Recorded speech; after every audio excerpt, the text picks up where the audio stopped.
It's Wednesday, the 26th of October. This is Politics Live.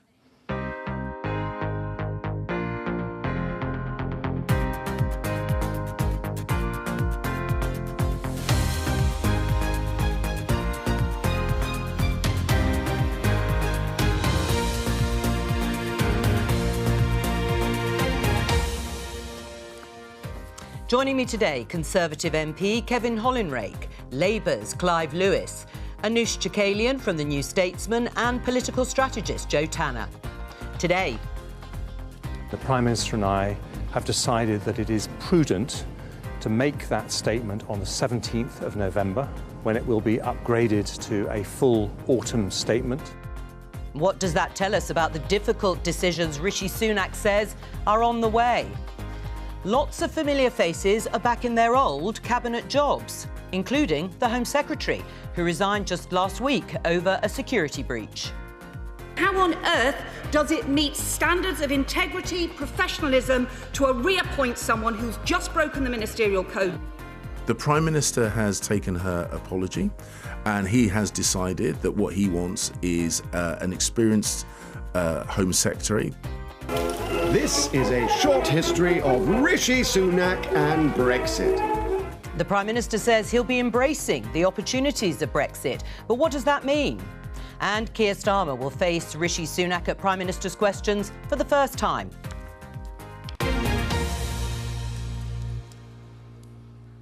So, Rishi Sunak's first full day as Prime Minister, and as expected, it's been a busy one. We've just heard the news that the statement we were expecting on Monday, on Halloween, October the 31st, is now being postponed or delayed until November the 17th. You heard that from the Chancellor, Jeremy Hunt. It's going to be a full autumn statement. We'll talk about that in just a moment. He's been finishing off appointing his cabinet and other ministerial positions. He's had that cabinet meeting already this morning, and he's going to be in the Commons at noon addressing MPs and answering questions from the Labour leader Keir Starmer. I'm just going to read you a couple of the headlines from the papers this morning. The Guardian, the Prime Minister's reshuffle gamble on first day in charge, and The Times says, "I'll fix mistakes," referencing his speech in Downing Street yesterday, vows Sunak as he brings in continuity cabinet. Yes, there are quite a few familiar faces from both Boris Johnson's cabinet and Liz Truss's, even though that didn't last very long. As we know, Jeremy Hunt is staying on as Chancellor. Suella Braverman is back as Home Secretary. Dominic Raab, who was a big cheerleader for Rishi Sunak during the leadership contest, is back in as Justice Secretary and Deputy Prime Minister. Penny Mordaunt, who was Rishi Sunak's rival, to take over from Liz Truss. We thought she might get, and I think she thought she might get, a bigger role, but she stays on as leader of the Commons. And other allies, Michael Gove makes a return as Levelling Up Secretary, and Mel Stride joins the Cabinet as Work and Pensions Secretary. I'll take a breath for a moment and let's talk to Chris Mason, the BBC's political editor. Take a breath? Yes, take a breath. Stamina. Just a moment of breath. You're right. I haven't got as much stamina, clearly, as some of these cabinet ministers are going to need to have. Chris Mason, just tell us, first of all, this announcement from Jeremy Hunt. We knew it hadn't been confirmed yesterday about the Halloween statement, and now that's because it's going to be on the 17th of November. Yeah, that's right. I've said this before, but it's worth saying again, diaries have kind of gone out of fashion in Westminster in the last few months. Any entry placed upon it is guaranteed to get scrubbed out and moved or scrapped or binned or whatever. The latest case study, this economic statement that we were counting down to and had been in the diary, it had a certain amount of stickability for Halloween, for Monday the 31st of October. Next Monday, well, it's unstuck, it's moved. It's moving to, if I've done my calculations right, 3 weeks tomorrow, Thursday the 17th of November. It'll be a full autumn statement, to use the Westminster vernacular, and there will be the full forecasts published then by the Office for Budget Responsibility. So why the shift? Well, a couple of things, I think. Firstly, the markets are a bit calmer, so there isn't the urgency that there was to kind of hurtle it out the door as quickly as possible to try and reassure. The additional twist, if you like, on that is that because the markets are a bit calmer, we won't see those numbers from the Office for Budget Responsibility for a few more weeks, and therefore, when they do all of the crunching of the numbers, they might not look as gloomy as they would if they were churned out sooner. And then the sort of more obvious practical point, it gives the new Prime Minister and the new-ish Chancellor a bit longer to work out what on earth they're going to say, and not least speak to lots of new or returning Secretaries of State in various government departments and have potentially some rather awkward questions about their budgets. Yes, talking of awkward questions, what about the reappointment of Suella Braverman as Home Secretary, bearing in mind she only departed that role a week ago? Yeah, it's extraordinary, isn't it? This time last week, Suella Braverman was Home Secretary. This time this week, she is Home Secretary, but she spent much of the intervening 6 days being a former Home Secretary. Why? Because she broke the ministerial code in 2 places, so said the former Prime Minister, and yet she is back in the door as Home Secretary. Now, there are quite a few Conservative backbenchers whose eyebrows headed north on hearing that news yesterday afternoon. Labour too, and Labour will pursue answers to that in the Commons. They'll ask specific questions about the exact chain of events of what Suella Braverman did that cost her her job. And then they'll ask a far broader question, which is, if the new Prime Minister is making a big thing about integrity, why has he taken this decision? The argument coming out of Downing Street is that they believe that Suella Braverman is a talent that they want within the government. They admire her focus, for instance, on trying to find solutions to the whole issue of small boats crossing the Channel and indeed tackling crime. So they think it is an argument worth making and questions worth facing in order to have her back around the cabinet table. And what about your reaction and response, and what do you read into more broadly the reshuffle and some of the people that are in post, and presumably hirings and firings might continue throughout today? They will. They'll carry on this afternoon immediately after Prime Minister's questions. Prime Minister will be back in Downing Street to do just that. I think, broadly speaking, it's an attempt to have a cabinet in a broader range of shades of blue than Liz Truss managed. She faced lots of criticism, didn't she, from within the Conservative Party, because of that sense that she built a government pretty much entirely in her own image, froze out pretty much anyone who'd backed Rishi Sunak over the summer. I think he's trying to learn that lesson, because clearly having the party behind you is a necessary but not sufficient thing to have in order to be able to govern successfully, but it is necessary. Case studies, Liz Truss and Boris Johnson, if you decide not to do that. But if you start doing that and you, for instance, appoint as he has a flag bearer for the right in someone like Suella Braverman, then you will face questions, as he is doing, about that kind of decision. But that's clearly what is motivating Number 10 in the kind of personnel that they've decided to recruit to the top table. Let's see how it pans out with the lower rungs of government this afternoon. Well, Chris Mason, thank you very much, and I've caught my breath again. We'll let you go and follow everything else that unfolds. To our guests. We've heard there from Rishi Sunak saying that he wants a government of integrity, professionalism and accountability. We're going to come on to Suella Braverman in just a moment. But my opening question is, does this achieve it?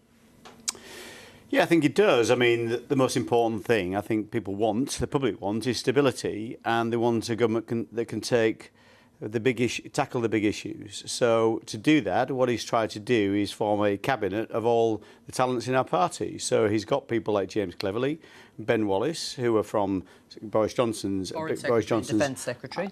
Allies, but also people like Michael Gove, Levelling Up, and Grant Shapps in terms of Business Secretary. So he hasn't just gone for one side of the party or one cohort. He's picked people from right across the piece, which I think is absolutely the right thing to do. Do you agree, Clive? Is this a cabinet that is going to reassure and, in Rishi Sunak's probably mind, prompt a period of stability? I just think it looks tired. Mutton dressed as lamb is what my notes down there. I mean, look, I understand he's got to bring in people from all wings of the party, but if you have to bring in Suella Braverman, who is a kind of incompetent version of Liz Truss, then I'm kind of struggling to find credibility in this government. And I think it shows just how weak his position is that he had to bring someone from the ERG, namely Suella Braverman, into his government. She isn't up to the standard. Charles Walker said she isn't up to spec. She isn't capable of doing the job. They're his own backbenchers and supporters who are saying this. So clearly, he's already been dealt a bum hand in terms of the people he's had to bring into his government. And so, look, I understand the public wants stability, and Rishi Sunak may give temporary stability, but that stability doesn't mean that means that we're not falling apart at the seams, that the markets aren't in turmoil, that we don't have the chaos that we've had. That doesn't mean that people's lives are any better in terms of the cost of living, in terms of their energy bills, in terms of food security. Interest rates on the mortgages are lower. Well, you've just committed. The first act of Jeremy Hunt was to commit my constituents to a cliff edge in 6 months' time, so that the average family pays a £4,500 energy bill. That was your policy, Clive. No, that was Labour's policy too. This is on the energy. This is on the energy intervention. It was Labour's policy actually until April, but the cliff edge still exists. Yeah, but obviously Labour had other policies as well in place, which would have ensured that we would have been able to bring better economic stability and better economic growth into this equation. I'm going to come back to you two in a moment. First of all, just your impressions of the Cabinet and what it says to you. Well, I think bringing in old faces obviously gives you the benefit of having experienced ministers around the table, but it's also a risk because these ministers have a record. People will remember Dominic Raab and his failures during the Kabul evacuation, for example, when he was on holiday. Gavin Williamson as well, he's back, and he made some mistakes over the exam result formula during the pandemic. So it means that Labour has actually got a lot to get its teeth into in terms of a lot of these ministers' records. So there is a risk there. Right. And what do you think about the Cabinet? Balance on one side with continuity, but as Anoush says, some of them have got a track record that perhaps isn't very appealing to people. Yeah, and I think that is a huge challenge for the new Prime Minister and also for those individuals, because there are still cases to be answered, I guess, on some of those things that have passed. But there's also new talent. There's people like Mel Stride, who's been really well regarded, I think, as the chair of the Treasury Select Committee, coming in at Work and Pensions, and people like Gillian Keegan, you know, a former apprentice herself, now as Education Secretary. So, you know, we're never going to see a team that you think, brilliant, we agree with all those posts. I think I've heard from some Conservative MPs that they were concerned about Suella being a mistake and that it's a big distraction. But I also think that potentially if you're bringing someone in from the right, you've done that with a sort of cloud over them. So essentially it's like one step out of line and you're out. You've actually got a little bit of control, which perhaps he wouldn't have had with some of those other characters. So I think it's not the way necessarily you want to start as you're going to go on. But let's see if, you know, the sort of the rowing together and the fact that the Conservatives recognise they've really, this is the last chance now to get this right. Well, let's talk about Suella Braverman in a little bit more detail. I mean, she was forced to resign, Kevin, as Home Secretary last week after breaking the ministerial code, sending an official document from her personal email that contained private information about migration policy. Is she really the right person to be in charge of national security and back in post? Yes. I mean, she made a mistake. She apologised for that. But I think you should keep things in proportion. She didn't share this information, which was information that had already been shared with MPs in some form or other. She didn't share it with She's broken the ministerial post. She didn't share it with the Russian Secret Service. She shared it with a trusted colleague, thank goodness, a member of Parliament, a fellow member of Parliament, someone who's acting as an informal advisor to her own policy decisions. Are you going to tell me that ministers have never informally shared potential policy thinking with colleagues, with trusted colleagues within their own party? Of course, it happens all the time. I'm sure it does, but the difference is now. The difference is now that there's a conflict going on with a cybersecurity issues around Russia. And what she's done is she's taken sensitive information that could have affected the markets as well, sensitive information which is then sent from her own email account, which is not secure. Well, she said it was a mistake. Which was a mistake, but it's also a breach of the ministerial code. And there's a reason the ministerial code is there. It's there to protect the interests of government, the interests of this country, and to ensure that ministers do not abuse their position. Now, you can say, well, it's fine, she's apologised, but actually the ministerial code is there for a reason. She broke it. But it's not just the fact that she broke it. This is someone who simply isn't up to the job of being Home Secretary. And that's not just the Labour Party saying that, that's your own party colleagues saying it. Charles Walker and many others have said that. So I think, well, listen to the BBC correspondent saying that backbenchers have sent their eyebrows north on her appointment. He didn't mention any names. He doesn't, because that's what his job isn't, to name his contacts and the people that he speaks to. But it's quite clear that she is a problem. Is it worthwhile, the political capital that's going to be expended? This is what it boils down to. We've got crisis in terms of immigration. We've got a crisis in terms of small boats across the Channel. Who do people trust to deal with those crises? Yvette Cooper or Suella Braverman. I absolutely think and look, Suella if Braverman is more likely to tackle that issue than the alternative, certainly the opposition alternative. So let's see what Suella can do. If she resolves that crisis, that problem, that's a humanitarian problem solved for this country and for people trying to come into it by illegal means. Is the strategy going to pay off here for Rishi Sunak in that appointment of Suella Braverman? It is the subtext, of course, is that there is a row over immigration. There was with Liz Truss in terms of the former Prime Minister wanting to relax some of the immigration restrictions and Suella Braverman being very much against it. But in terms of keeping the right of the party, the right of the Tory party, inside the fold for the moment, is it worth it? Is it worth the gamble? I think it's going to be a case of probably the next couple of weeks are going to show whether it is the right gamble. I actually, for one of the first times in my life, sat in a Conservative Party conference speech, which was Suella's. I ended up there by accident. I've never been a party member. I was there as a commercial visitor, and I happened to go in just to see what the hall was looking like, and I sat in on her speech, and the audience were trying to give her ovations at several points during the speech, even though she hadn't finished. And she actually had to tell the audience she hadn't finished, but they were lapping it up.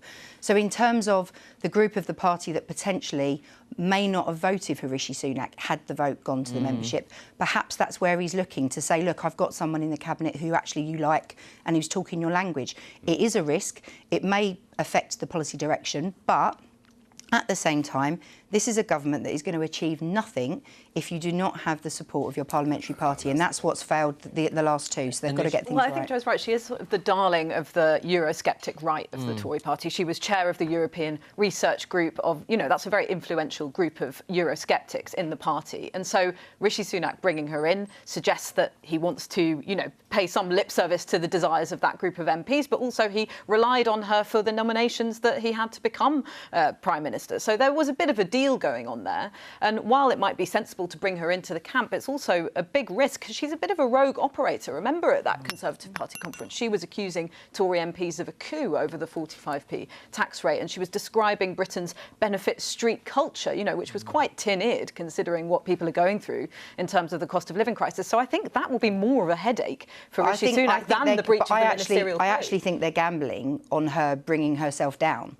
If there is a chance that she is going to... It doesn't seem like a position of strength, though, does it? I think we can agree. But it's a risk. He's made this call not from a position of strength, but from a position of weakness. Well, let's have a look at the issue of policy, because you were raising the idea of policy. You hope that she will continue along the path of tackling the small boat crossings, and as she has said herself, she wants to see a flight of asylum seekers going to Rwanda. There is another policy, one that actually affected your constituency, Kevin. So Suella Braverman ready to detain more Channel migrants, and the plan for this was to create an asylum centre in your constituency at one point. Now that was shelved. Would you be in favour of Suella Braverman resurrecting that policy? The policy, yes. The location, no. Why?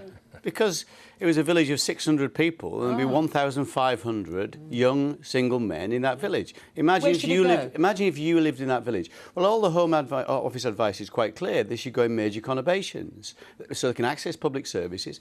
Every single agency, be it the police, be it local authorities, be it the refugee agencies, were against that location. This wasn't NIMBYism. It was a very poor choice. The availability of the location came before the suitability of the location. Right. I mean, there are plans, Clive, to open 2 more immigration detention centres, costing a fair bit of money. Would Labour continue this plan, should they, if they came into office? I can't speak for what would happen in 2 years or 3 years' time, but look, there's a really simple kind of approach to this that I take, which is that as a country, as one of the wealthiest countries in the world, as a country that has a history of empire, of colonialism, of responsibilities, we have a responsibility to play our part in looking after people who are less fortunate, whether it's from war or the climate crisis. And there is an asylum policy in place. And there isn't, and we have said we'll have a points-based system, whatever. Right, but that's what's come out. We will not pursue this sadistic policy of deportations to Rwanda, which one of the things I found quite... deportations at all? One of the things I found very,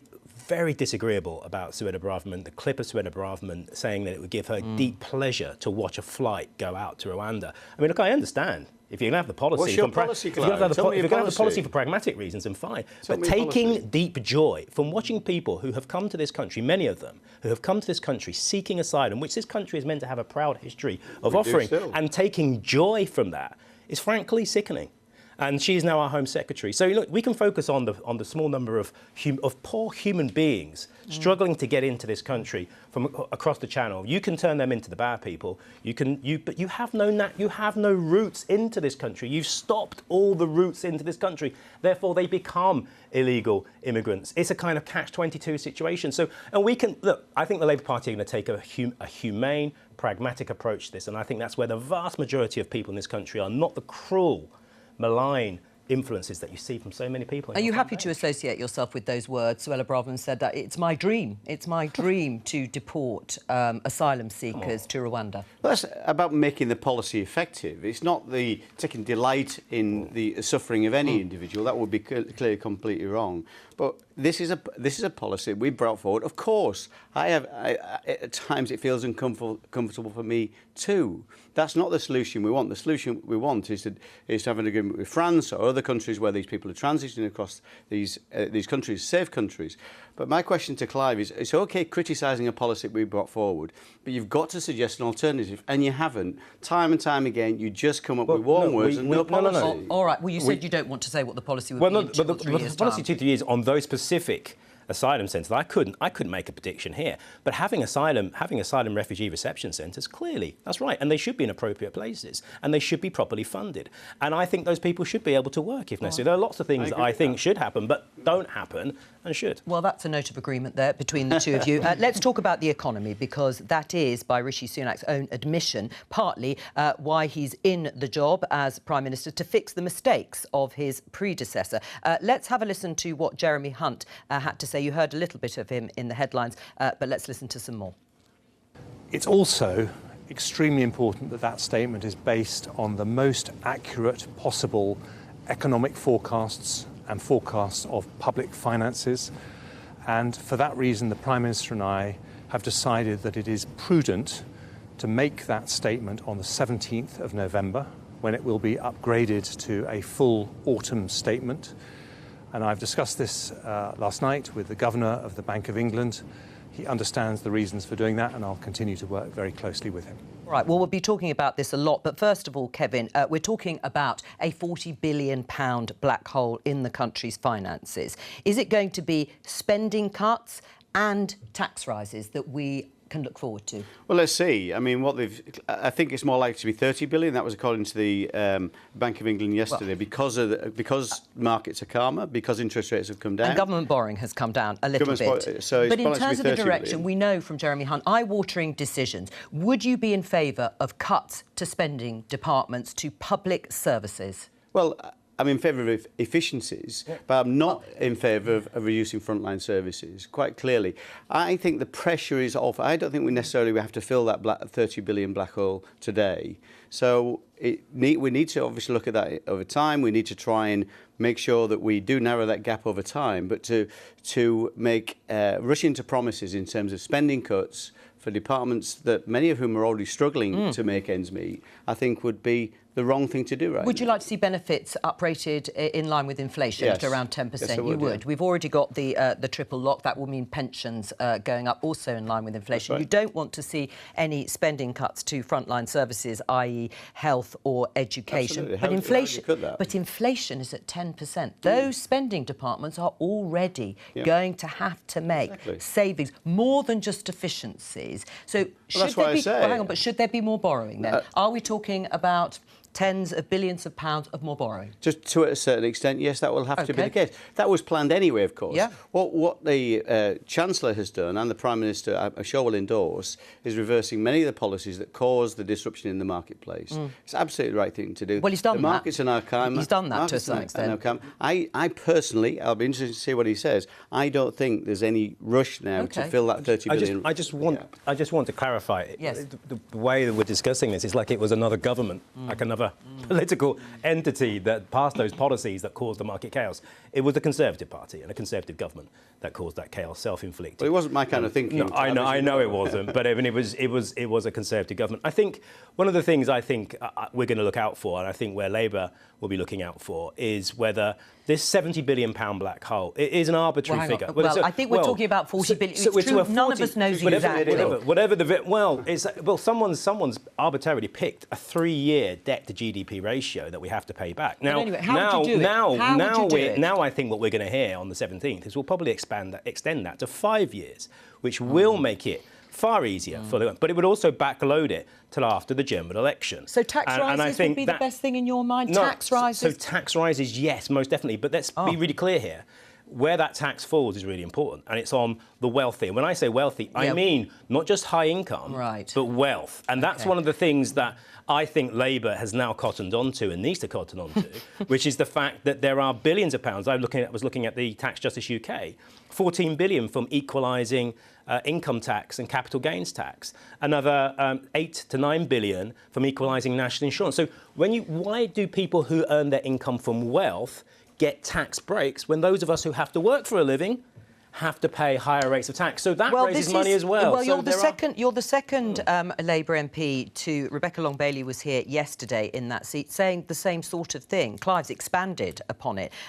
Before we get to what Labour is suggesting as an alternative way of having bigger tax receipts, are we entering austerity in one form or another, whatever Jeremy Hunt is going to be able to say on the 17th? Yes, I think we already actually have, and you made that point, which is that inflation means that departments have less to spend because it's eaten into their budget. So we are already, in a time of having to make savings. So in a sense, yes, the austerity period is with us. But from what Kevin was saying, it seems that there is a little bit more of a relaxed attitude now, at least among Rishi Sunak supporters within the Conservative Party, about borrowing. And you don't actually have to fill that black hole with massive slashes to departmental budgets, as perhaps was being suggested during the time when Liz Truss was in power, when, it was felt that the debt was too high and that the markets just didn't trust that that money would be paid back and there would be any sort of payback on that investment, if you like. I mean, do you see from people watching politics unfold,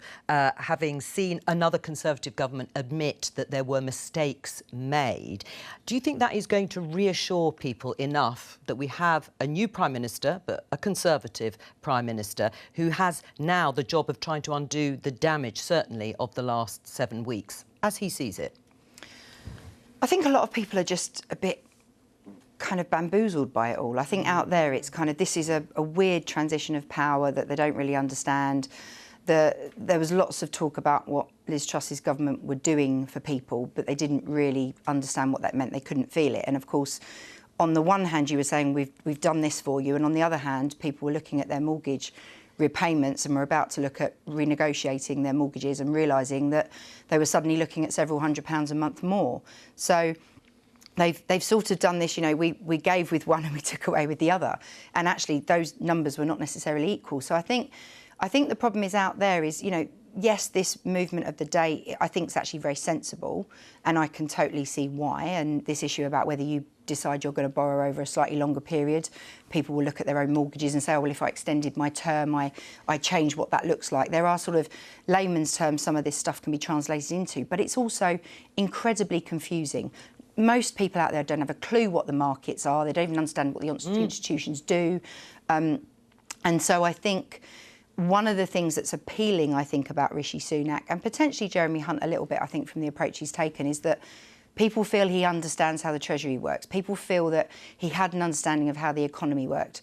Perhaps he hadn't made all the right moves, and this issue about productivity and growth, etc., perhaps wasn't Rishi's top priority, but it was felt that at least things hadn't gone crazy under him. So maybe him coming back is less of a gamble than, and I know the appeal of a general election, but actually a general election costs the country a lot of money. It also means that everything stops for even longer than it already has with the Brexit debate and COVID. We've lost so much time that actually having some steadying of the ship, etc., perhaps is what people out there think, do you know what, I just want a bit of calm. I want to know what my remortgage is, my payments on my mortgage, if I remortgage, is going to look like, or my energy bills are going to look like, at least for a few months. in the run-up to Christmas. I think people want some stability. Well, yeah, actually, when I go around the country, the thing people most remember Rishi Sunak for is that support that he gave during the pandemic, like the furlough scheme. And I think that's a challenge for him because people see him as a generous chancellor who gets them through a crisis.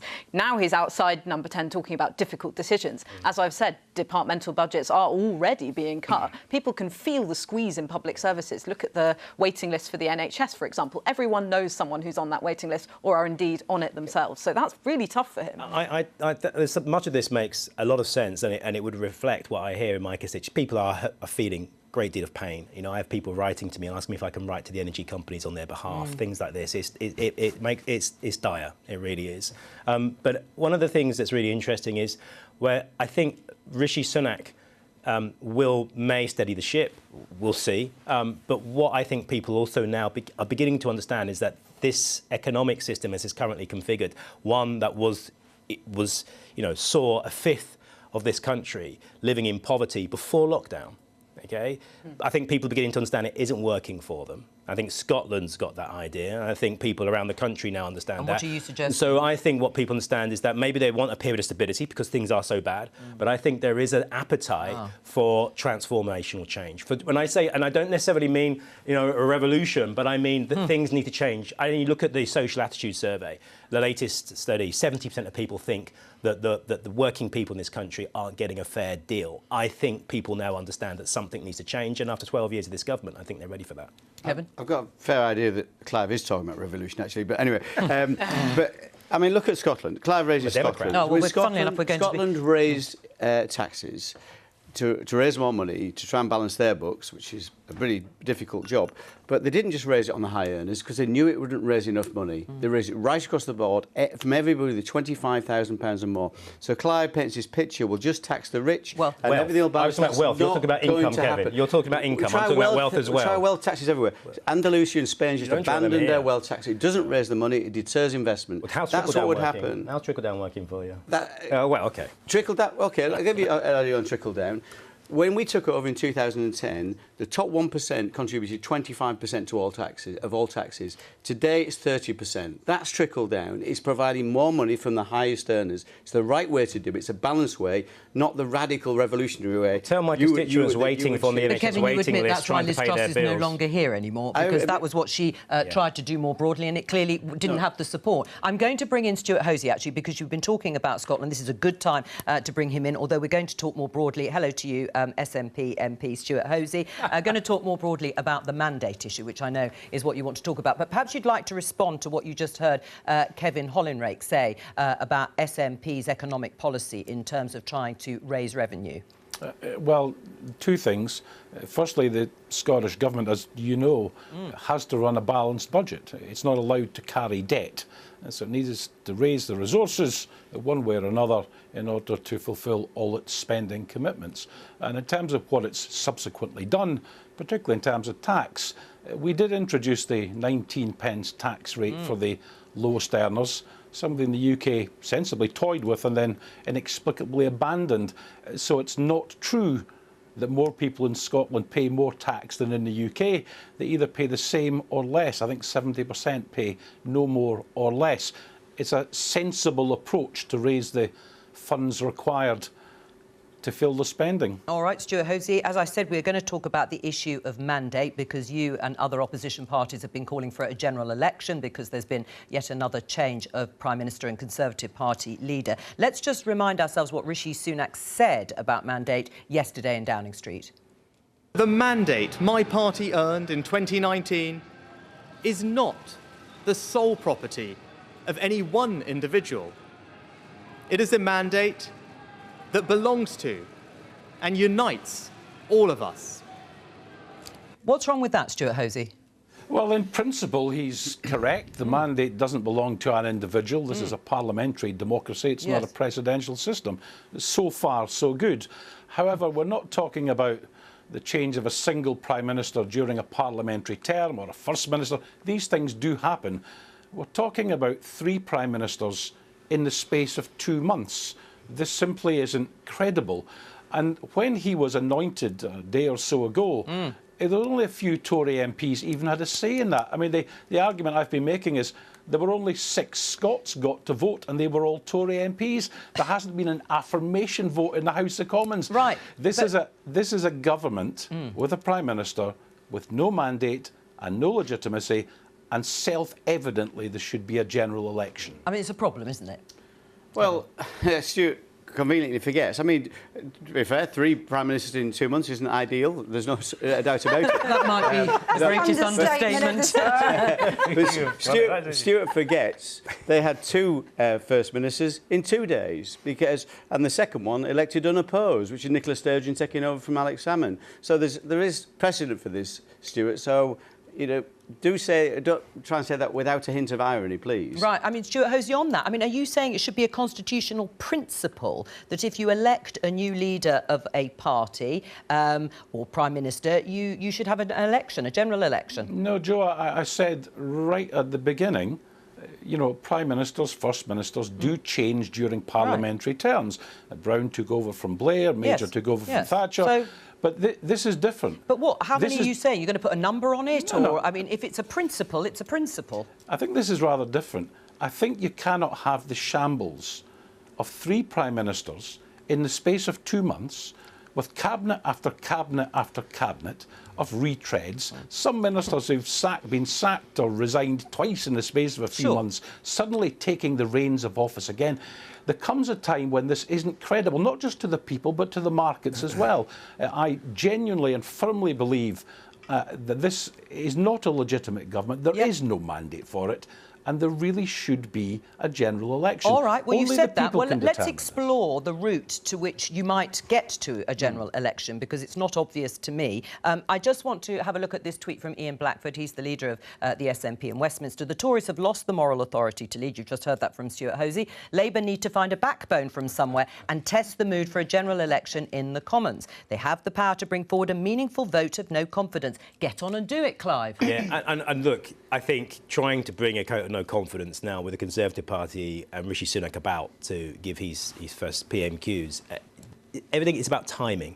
And when you put in a no confidence motion, you want to have some prospect of winning it. And I would have made there would have been a case for this, perhaps in the chaos of Liz Truss, definitely. But now with Rishi Sunak in place and the Conservative Party rallying around him, no, come on. You wanna have a realistic prospect of being able to achieve your goal. Otherwise, it just looks silly. Can I just put a word in for the people as well? The only people you're talking for the people. The only people I speak to that have heard that are calling for a general election are the opposition or the media. Not the people in the street do not want a general election. See my inbox. They just want I'm not sure the media want one. I think they want a bit of a rest. I think they want a bit of time. That's it. We're going to take a pause. Just to welcome viewers from the BBC News Channel. Hello to you. We have just under 10 minutes until Prime Minister's questions. Rishi Sunak's first at the dispatch box as Prime Minister, facing the Labour leader Keir Starmer. I'll just introduce our guests. We've been discussing the economy and now the mandate for Rishi Sunak. We have Kevin Hollinrake from the Conservative Party, Labour MP Clive Lewis, Anoosh Chakalian from the New Statesman, political strategist Jo Tanner, and Stuart Hosey is here with us from the SNP. You heard there what Clive Lewis said. Also, they have a majority, the Conservatives, Stuart Hosey. If there were to be a vote, you'd lose it. I did hear what was said there, and you know, I understand Clive Lewis's position perfectly well. You know, we don't want anyone rallying around this new Prime Minister. But there does come a time when a point of principle has to kick in and supersede the, evident utility of the situation. We have a government which really has no moral authority whatsoever. I think the time has come to bite the bullet, to put the confidence vote to Parliament, to test the will of Parliament, and to try our utmost in order to deliver an election for the people, that they can decide what the shape of a government will be. Well, let's see if you persuaded Clive. I mean, it would be like running into machine guns in a First World War battle. I mean, look, I understand, and I think that the moment has been missed, but it doesn't mean that there won't be another moment in the near future, because this government isn't out of the fire yet. It's probably going to go into the frying pan. So I think there will be more opportune moments to call for a general election. I think the opportunity has been, I think we missed that opportunity with the chaos of Liz Truss. There is going to be a period of stability, but around Rishi Sunak. Let's come back to that. But the point, if I could make very quickly, in terms of mandate, I mean, look, Boris Johnson's mandate was on 44% of the popular vote on the first past the post. There is a bigger issue here about our democracy and how it works. And it isn't just about the personalities in the Conservative Party and the chaos, it's also structural. Stuart? Yes, I did many interviews yesterday and the same themes were covered. And Labour MP after Labour MP was calling for a general election. The only mechanism which we have is through a vote of no confidence. It doesn't make sense to will the ends without actually supporting the means. Labour really do need to get a grip on this. Come on, if they want the election they were demanding yesterday, then they've got to support a no confidence vote today. There's no other mechanism to deliver the election. Stuart Hosey, thank you very much for joining us. As I say, in 5 minutes' time, we're going to have Prime Minister's questions. More drama and excitement, or maybe not, depending on the strategy that is taken on by Keir Starmer. Let's have a look at this piece in The Guardian. Starmer urges focused Sunak attack lines as Tories expect poll bounce. Does this mean there is going to be a change of strategy? Obviously, Keir Starmer has had a busy time dealing with Boris Johnson and then Liz Truss and now Rishi Sunak. Yes, I mean, he's been warning his shadow cabinet, let's not be complacent about Rishi Sunak being the new Prime Minister. It does present a challenge to Keir Starmer. He's someone who has presented himself as a man of integrity, a serious politician, perhaps a little bit boring and a little bit managerial, in order to draw a line between himself and Liz Truss and, you know, more significantly, Boris Johnson, which was a big contrast. Now that's harder because this is basically Rishi Sunak's pitch.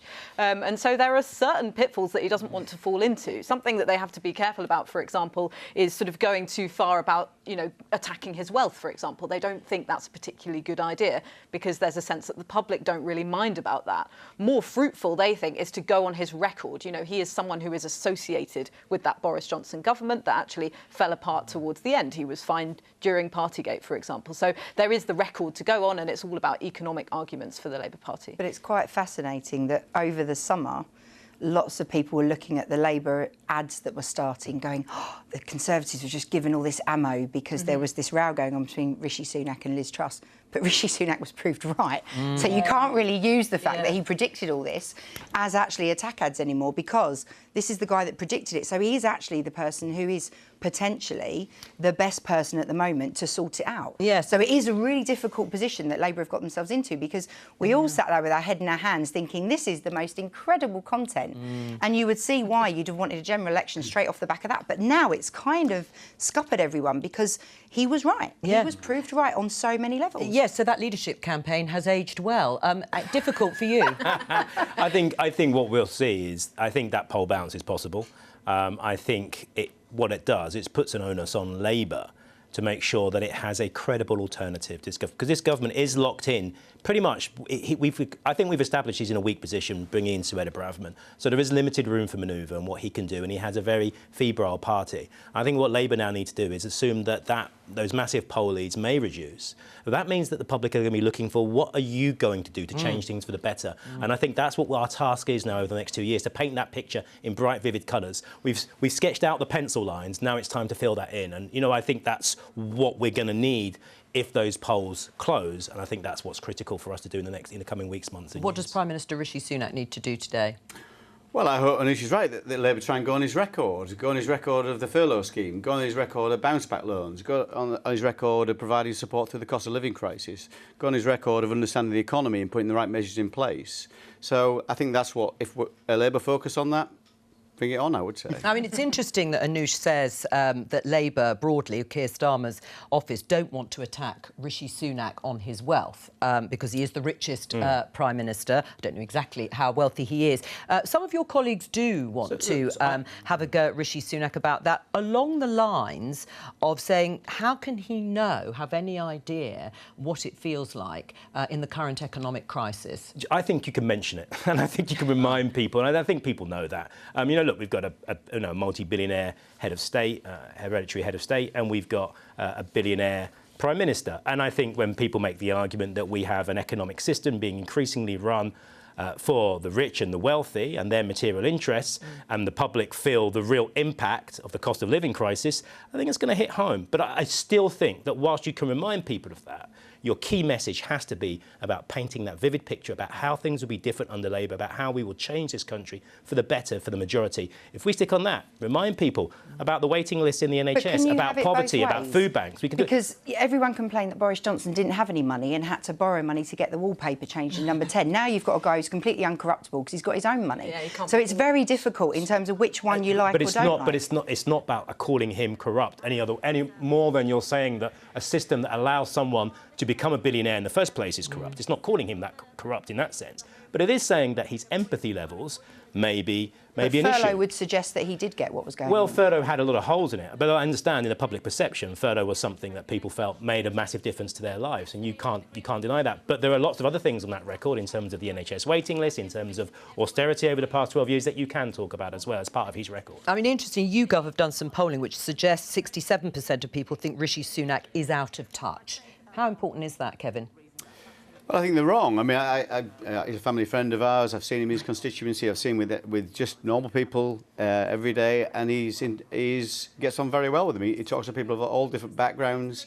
His constituents, in my experience, think the world of him. So I don't see that. And again, when you look at what he did through the difficult crises we had in the past, the pandemic and the cost of living crisis, he didn't direct support to the big banks, the big business. He directed it to households and to small businesses. I don't think that shows him as being out of touch, quite the opposite. Yes, although interesting, as Anoush said, it might also mean they will expect more funding and spending, which may be the right thing. But just on that, he gave a 91% tax break to big oil companies, some of the people who are fueling the energy crisis, a 91% tax break. No, what he did, if you actually look at the facts of what he did, introduced a windfall tax, but said you could offset the windfall tax by capital investment in more energy production. Yeah, oil production, that's the key we thing. Need oil, yes, we need gas, but we need renewables. It also includes new oil, Absolute Kevin, nonsense. New oil, which pushes us past 1.5. I think we're going to be going into the chamber shortly. I can see Kemi Badenoch, I think, at the dispatch box just before the first PMQ, so I'll keep an eye. In fact, I can see the Speaker now, Lindsay Hoyle. Let's just hold for a moment and see if we are going to start with the first question to Rishi Sunak. I call Dr. Alan Whitehead. Question one, Mr. Speaker. Prime Minister. Well,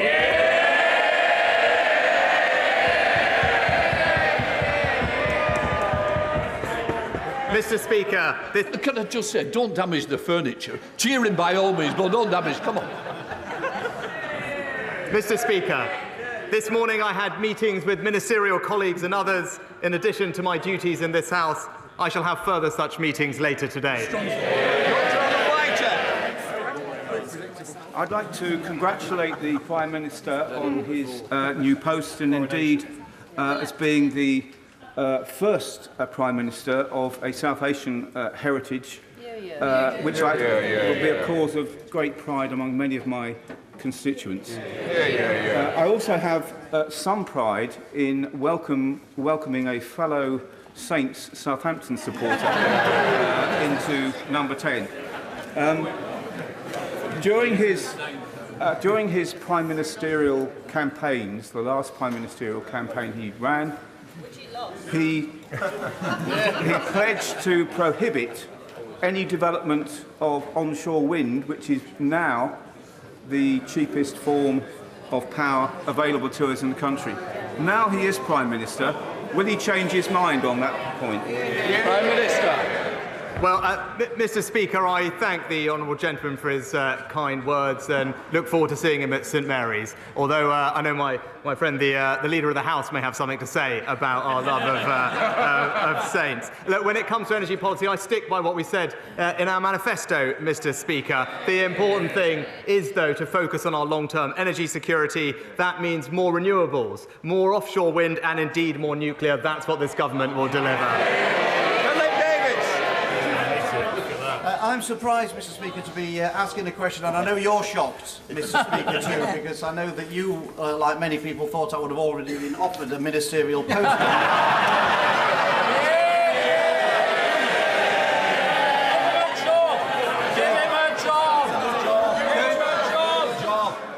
Let me tell you, I didn't hold my breath. Philip Davis. Go figure, as Joe Biden might say. Can I congratulate my right honourable friend on becoming Prime Minister? He's absolutely the right person for the job, and I wish him every success in post, and as he knows, he's got my full support.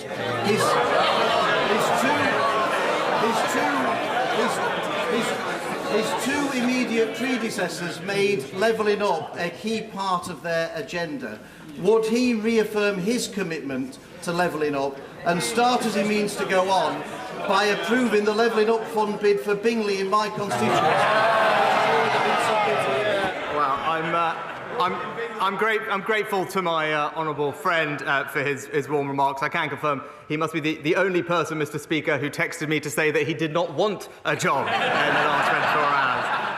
But I can give him my cast iron commitment to levelling up, particularly in Yorkshire, which he and I share. Obviously, he'll know I can't comment on individual bids, but by the end of the year, an announcement is expected on the success, and I wish him every luck with that.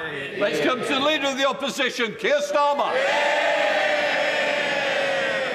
Thank you, Mr. Speaker, and may I welcome the Prime Minister. The first British Asian Prime Minister is a significant moment in our national story.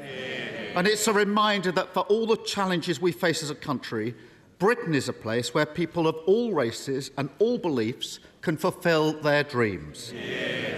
That's not true in every country, and many didn't think that they would live to see the day when it would be true here. It's part of what makes us all so proud to be British. Was his Home Secretary right to resign last week for a breach of security? Prime Minister. Well, Mr. Speaker, can I thank the honourable gentleman for his kind and indeed generous welcome to the dispatch box. I look forward to Prime Minister's question time with him, and I know that we will have, no doubt, robust exchanges, but I hope that they can also be serious and grown up. So I look forward to it. Well, he asked about the Home Secretary. The Home Secretary made an error of judgment, but she recognised that. She raised the matter and she accepted her mistake. And that's why I was delighted to welcome back into a united cabinet that brings experience and stability to the heart of government. And let me tell you, Mr. Speaker, what the Home Secretary will be focused on. She'll be focused on cracking down on criminals, on defending our borders, while the party opposite remains soft on crime and in favour of unlimited immigration. Mr. Speaker, yesterday the Prime Minister stood on the steps of Downing Street and promised integrity, professionalism and accountability. But then, with his first act, he appointed a Home Secretary who was sacked by his predecessor a week ago for deliberately pinging around sensitive Home Office documents from her personal account. Far from soft on crime, I ran the Crown Prosecution Service for 5 years.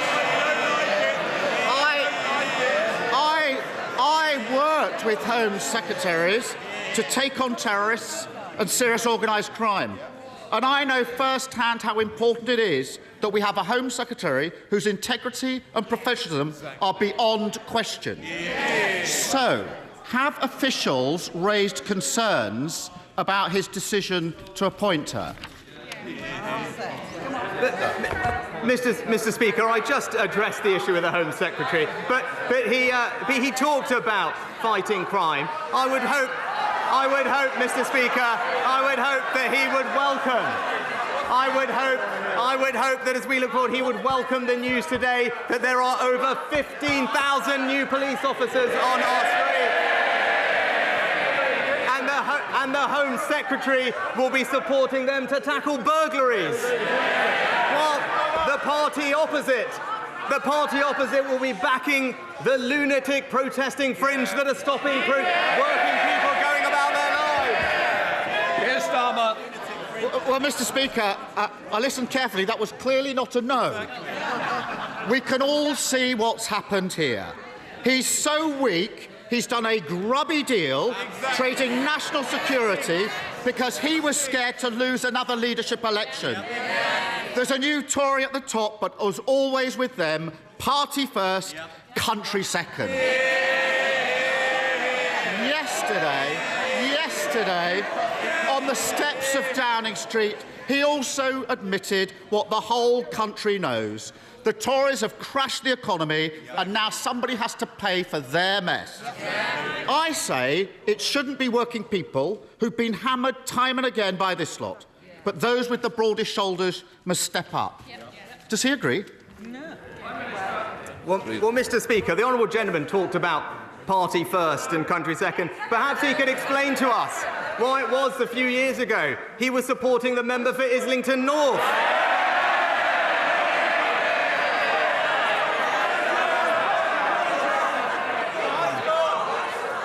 Mr. Speaker, my record is clear.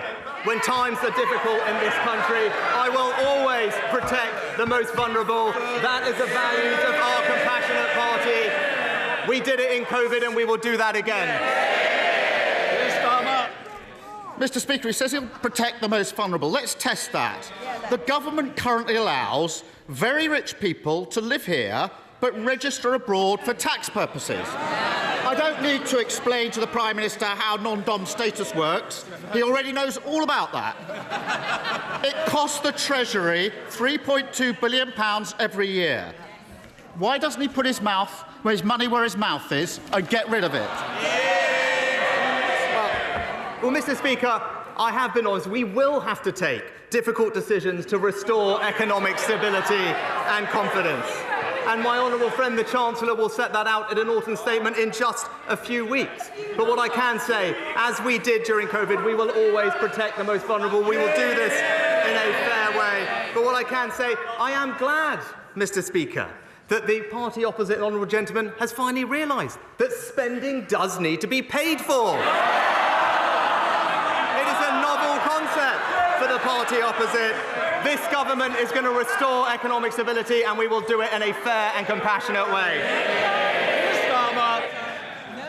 I know he's been away for a few weeks, but he should have listened to what's been going on the last two. But anyway, I have to say, I'm surprised he's still defending non-dom status. He pretends he's on the side of working people, but in private he says something very different. Over the summer, he was secretly recorded at a garden party in Tunbridge Wells, boasting to a group of Tory members that he personally moved money away from deprived areas to wealthy places instead. Rather than apologise or pretend that he meant something else, why doesn't he now do the right thing and undo the changes that he made to those funding formulas? Well, Mr. Speaker, I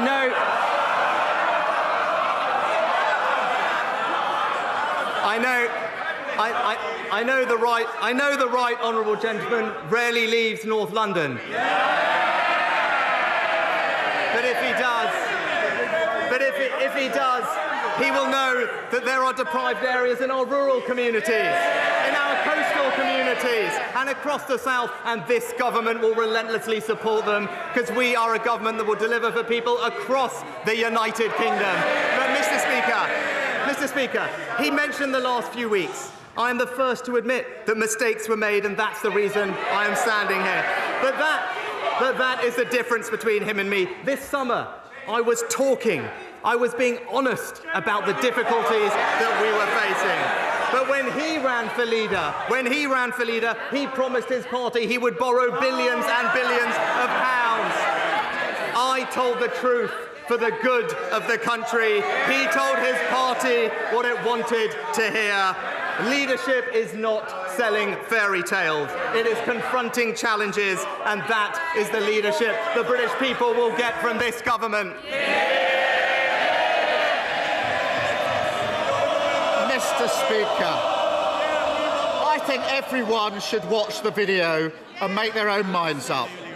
In public, he claims he wants to level up the north, but then he boasts about trying to funnel vital investment away from deprived areas. He says one thing and does another. But they're shouting. They're not my words. They're not my words. They're the words of the former chair of the Tory party, sacked yesterday for telling the truth about the Prime Minister. Even his own side know he's not on the side of working people. That's why the only time he ran in a competitive election, he got trounced by the former Prime Minister, who herself got beaten by a lettuce. So why doesn't he put it to the test, let working people have their say and call a general election?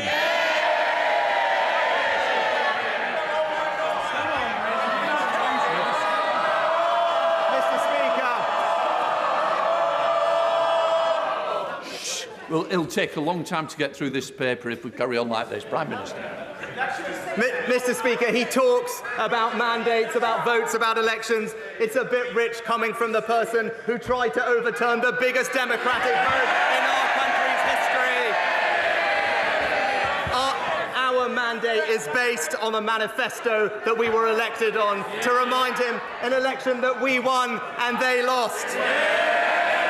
A mandate that says we want a stronger NHS, better schools, safer streets, control of our borders and levelling up. That is the mandate that I and this government will deliver for the British people.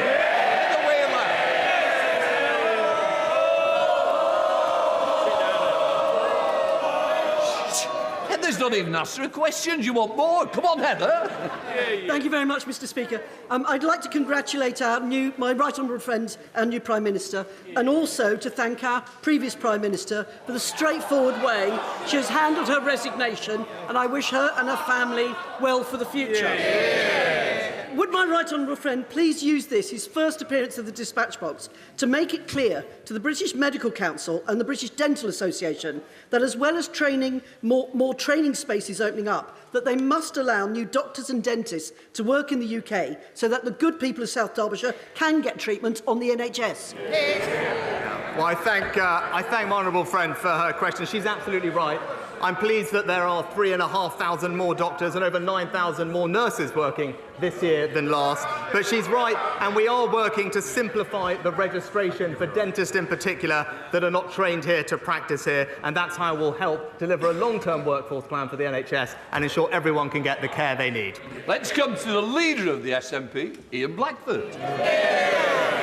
Thank you, Mr. Speaker, and I congratulate the new Prime Minister on becoming the first British Asian to hold the office. The significance and the symbolism of this achievement is to be warmly welcomed by everyone.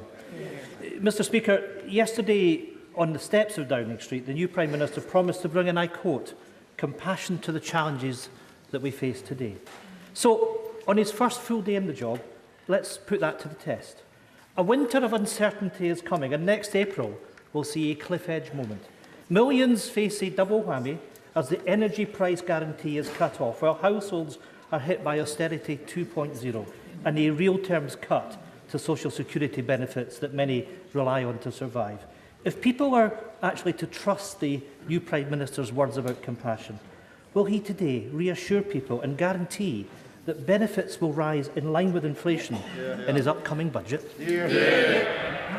Well, Mr. Speaker, I thank the honourable gentleman for his, again, kind remarks. And what I can tell him is my record on this is clear. Through the difficult times that we faced in this country through COVID, I always acted in a way to protect the most vulnerable. That's because it is the right thing to do, and those are the values of our compassionate party. And I can absolutely reassure him and give him that commitment that we will continue to act like that in the weeks ahead. Ian Blackford.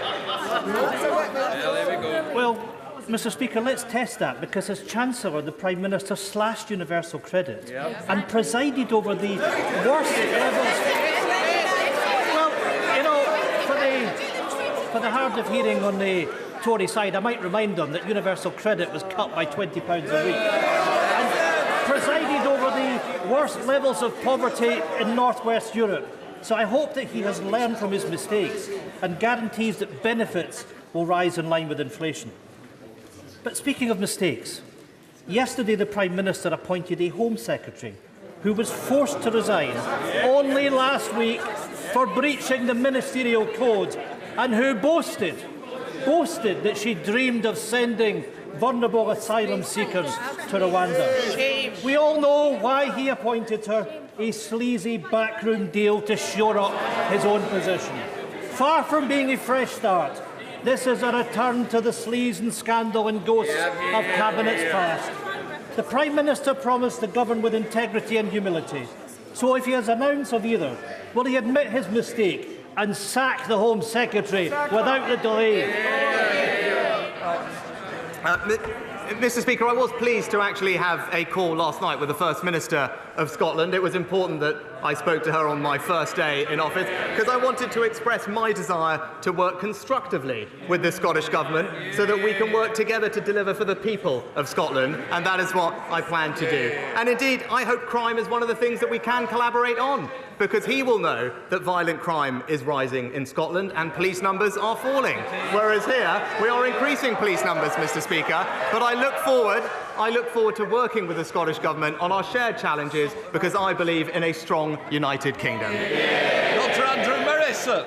Mr. Speaker, what a pleasure it was to welcome the Prime Minister to my constituency in the summer. He will know one of the burning issues in my constituency is the proposed waste incinerator at Westbury.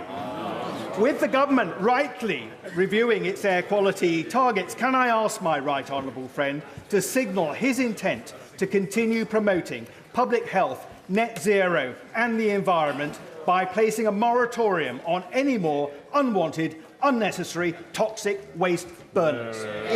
Prime Minister. I can tell my honourable friend, I know he's been a vociferous campaigner on this issue as I learned over the summer. He'll know that local authorities determine these issues, but also to reassure him that all large incinerators in England must comply with strict emission limits and only receive permits if plants don't cause any damage to human health. And hopefully that is reassuring for him.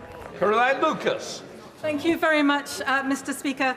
The Prime Minister's reckless predecessor took a wrecking ball to nature, prompting millions of members of the RSPB, the National Trust and the Wildlife Trust to rise up in opposition.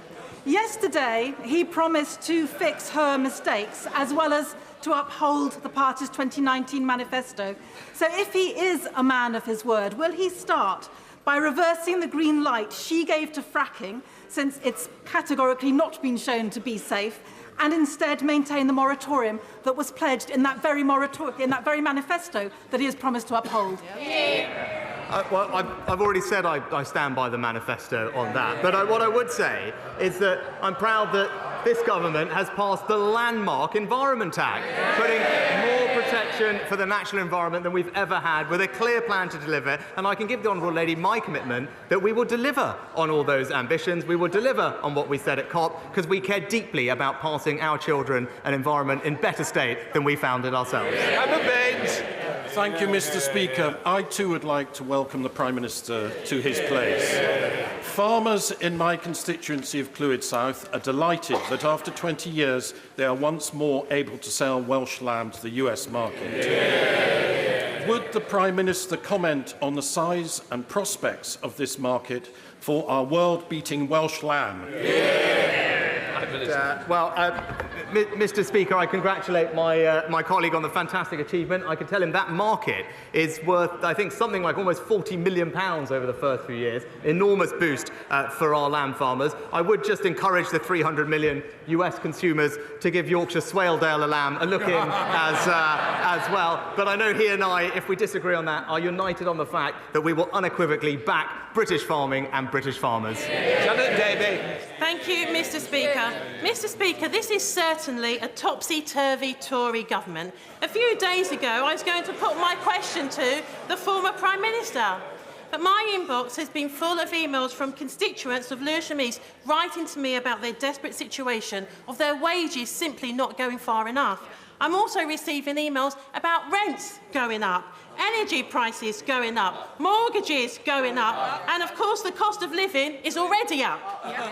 This week, my constituents are writing to me demanding a general election, and I absolutely agree with them. So can the Prime Minister tell me and my constituents when there will be a general election? Mr. Speaker, we've already addressed that, but I would say, as I said in the summer, I said inflation is indeed the enemy. It makes everyone poorer, it erodes savings, and that's why it will be a priority of our government to grip and reduce inflation and provide support to those who need it, as we do. Thank you, Mr. Speaker. This autumn, I'm launching my campaign to extend the Chilterns area of natural beauty across thousands of acres of scenic beauty, chalk streams and valuable habitats that happen to surround the wonderful town of Hitchin in my constituency. Would the Prime Minister join me in celebrating areas protected by AONB status and indeed support my campaign to potentially extend them in rural Hertfordshire? Well, I thank my honourable friend, because I know this is a matter of great importance to him and his constituents, and he's right to highlight the benefit that natural parks and AONBs can bring to our lives and our well-being. I understand, actually, that Natural England is considering an extension of the Chilterns area of outstanding natural beauty, and I know my honourable friend will be vigorously taking up his campaign with them. Thank you, Mr. Speaker, and I welcome the Prime Minister to his place. A nurse would have to work over 20,000 years in order to match the vast wealth of this Prime Minister. The Prime Minister knows only too well that the super-rich could easily afford to pay more in taxes. So rather than announce a new wave of cuts and austerity, wouldn't it be fairer for the Prime Minister to introduce wealth taxes on the very richest in our society? Well, Mr. Speaker, we will always support our hard-working nurses, and that's why, as Chancellor, we reintroduced the nurses' bursary and provided more training and introduced, actually, very strong pay increases. But as I committed to previously, as we approach the difficult decisions that confront us, we will do so in a way that is fair and is compassionate, because those are our values, and that's what we will deliver. Thank you, Mr. Speaker. I welcome my right honourable friend's determination to be straight with people about the challenges we face as a country. Last week, the Care Quality Commission State of Care report on state of care in England showed our health system in gridlock.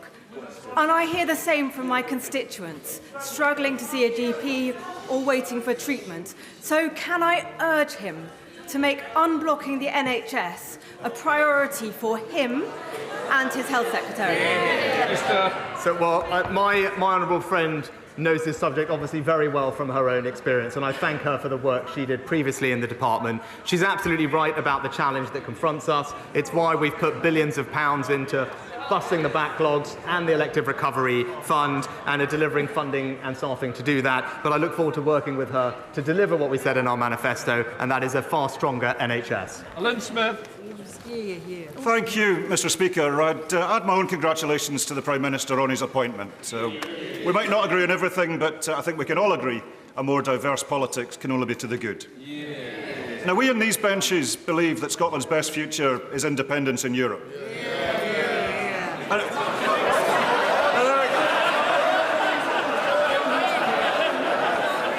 Keep it coming.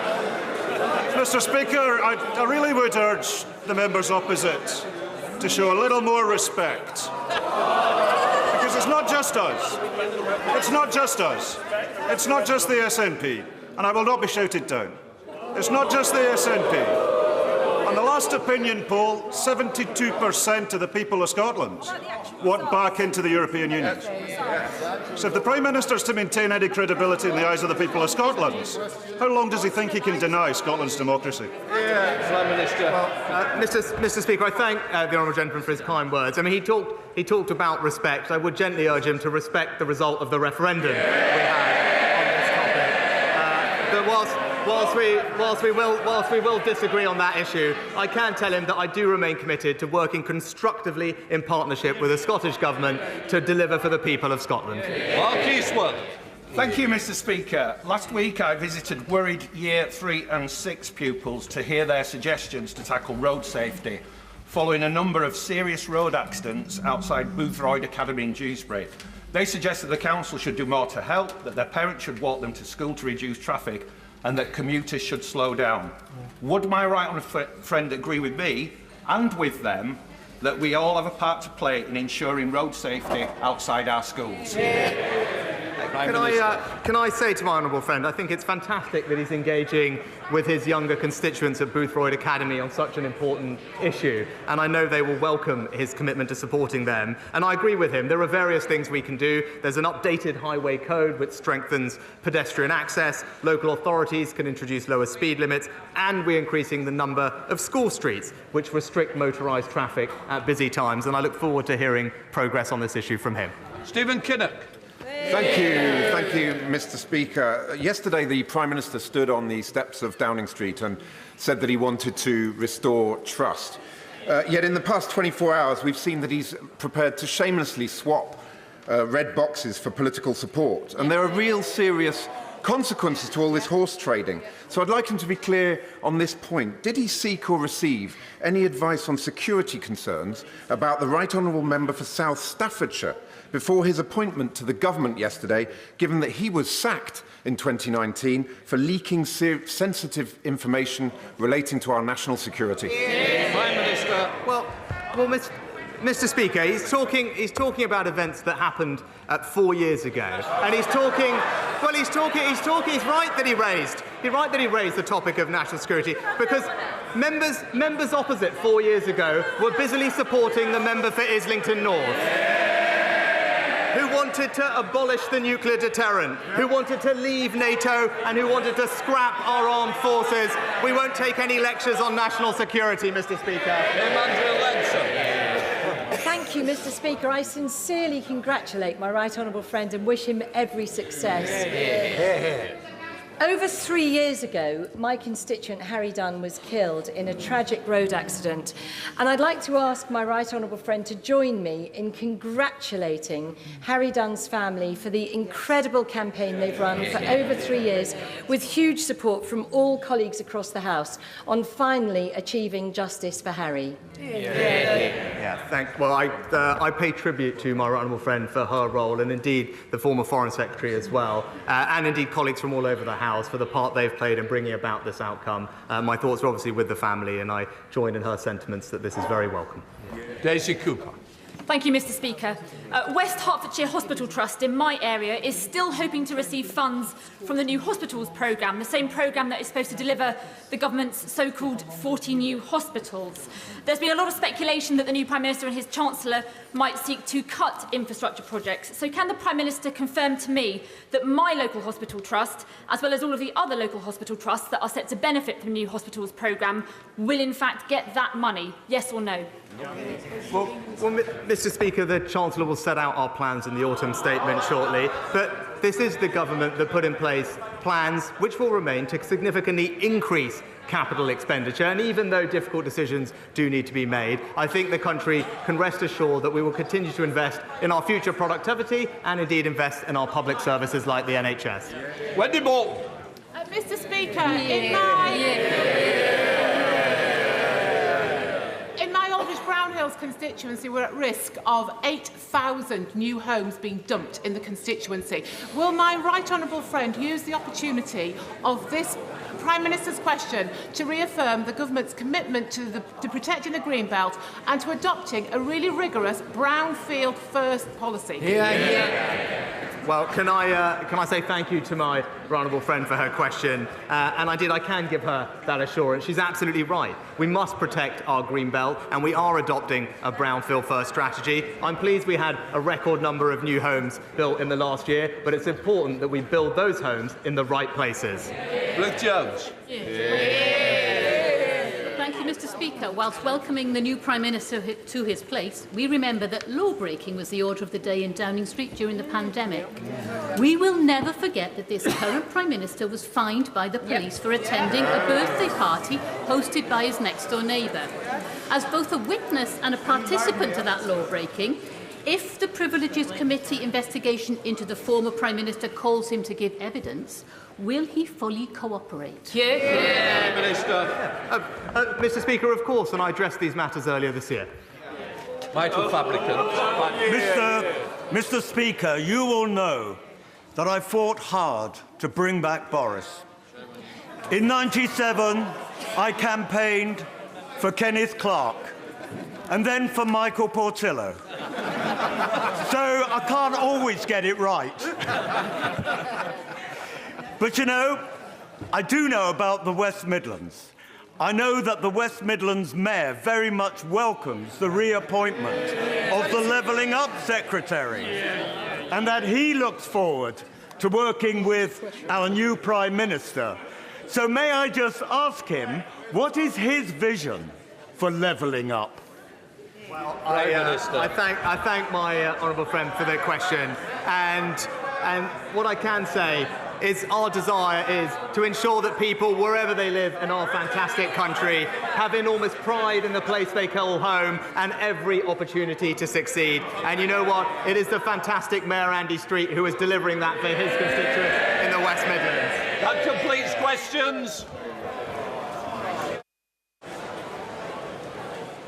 And that brings us to the end of Rishi Sunak's first Prime Minister's questions up against the Labour leader Keir Starmer. Let me welcome our guests for this part of Politics Live. We asked Number 10 for a minister. They are obviously still busy appointing quite a lot of those, so none were available, but I'm delighted to say we are joined by Rishi Sunak's supporter all the way through the various leadership contests.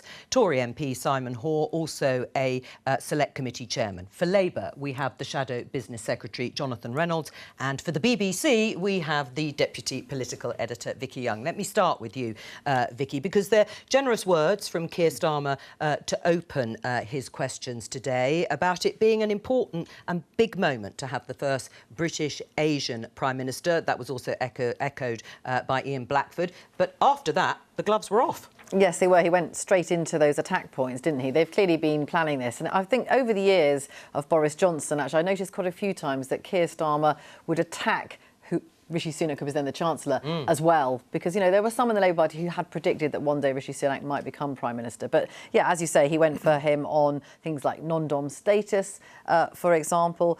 He went for him on a video that came out over the summer where it seemed that Rishi Sunak was saying, actually, I'm going to take money from certain areas and push them towards some of the wealthier areas in the south.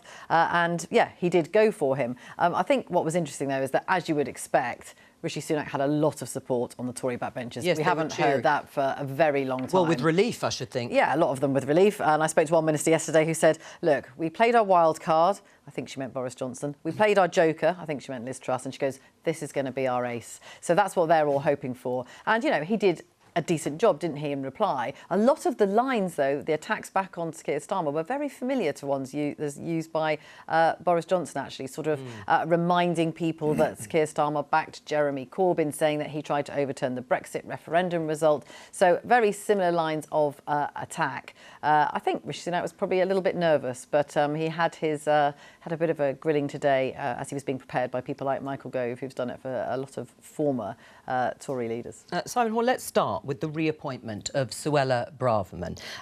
Why did the former Home Secretary, who is now the current Home Secretary, have to resign in the first place?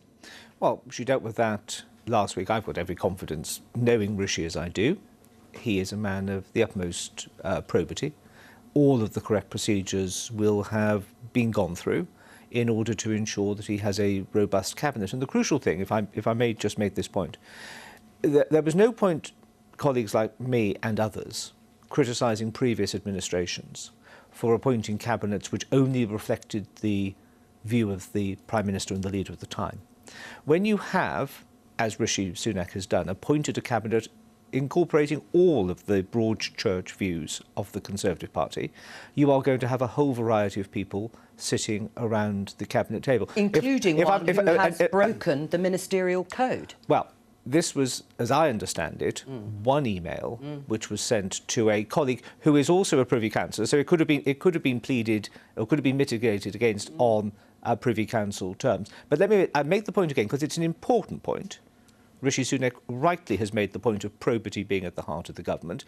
I have absolutely no doubt at all in my own mind that he would have made any appointment to any position without all of the relevant ethics people let's just and test the that. Cabinet Secretary Fine. being satisfied. Well, you're very comfortable with that, and I presume you must have, like your other colleagues, had some sort of assurances. Why then could Rishi Sunak not say, in response to Keir Starmer, as to whether any officials, and he's probably talking about the Cabinet Secretary, Simon Case, that any officials had raised concerns about the reappointment of Suella Braverman? Why didn't he just say, no concerns were brought to me? That would then be in line with the issues of probity, integrity. Well, again, it's a nonsense question, because Why? if somebody had, the appointments wouldn't have been made, by definition. Right. So you are absolutely sure that Simon Case, the Cabinet Secretary, raised no concerns about what was a breach, a serious breach if it was done in two places, to use the technical term, in terms of information being sent by a private email rather than the Prime Minister does things properly, and I have absolutely no doubt at all in my mind, knowing him as I do over these last 7.5 years, that if the Cabinet Secretary were to advise on any appointment being either inappropriate or wrong, the Prime Minister would heed that advice. This is absolutely a non-story. And just picking up on one thing that you asked Vicki, Keir Starmer may very well have taken the gloves off today, but he didn't land a blow. All right, well, that's fair enough. That's your thoughts. Jonathan, are you satisfied with what Simon Hoare has said about the reappointment of Suella Braverman? No. I mean, if you watch PMQs as we do, what you've always got to do is cut through what was the real things that we learned through that exchange. And it was that answer that Rishi Sunak gave. And I think what is so significant about that is that, look, the last month has been a disgrace, frankly. It's been an embarrassment to this country. So any Prime Minister coming in was in quite a powerful position, simply trying to put some right into what has gone wrong.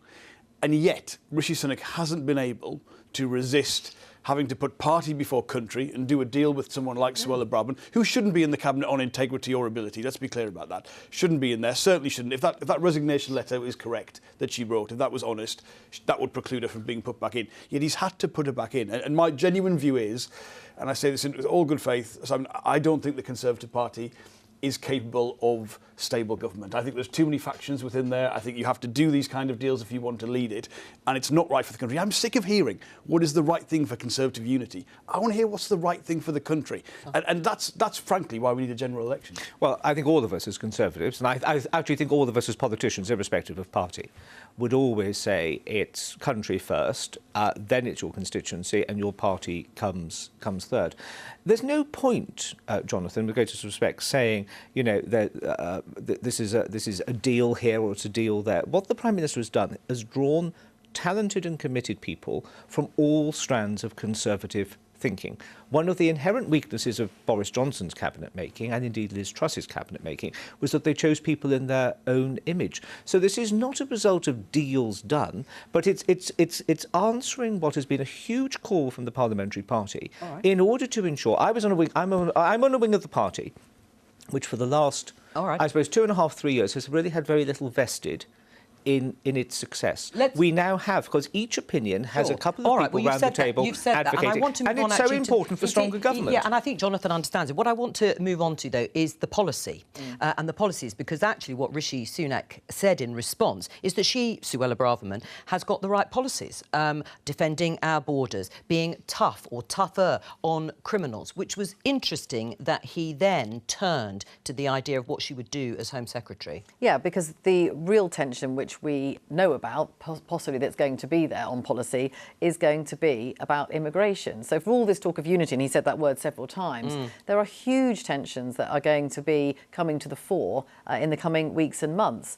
So we know that Suella Braverman made it very clear over the summer and since that she thinks that the number of people coming to this country should go down. Now, we're talking here about legal immigration and people coming here potentially on work visas, which, of course, is what, when you want growth, a lot of people around the cabinet table will want. So what are they going to do about that? What happened this morning in interviews and with Rishi Sunak there, they are talking about asylum seekers and illegal immigration, saying she's going to concentrate on that. How are they going to then marry up that whole desire there for potentially allowing more people in to work in this country, and her saying we've got to get the numbers down? Who do you agree with? Liz Truss, as the former Prime Minister, who did want to, we're told, actually lift the lid on immigration restrictions, or Suella Braverman, who would like to keep a firm lid on it? Well, I can't keep track of which positions each cabinet minister. Well, I've spelt them out for you. I don't think... I was talking to a group of businesses this morning, and what they worry about is exactly what Vicki said. So Suella Braverman ran a leadership contest even after Liz Truss had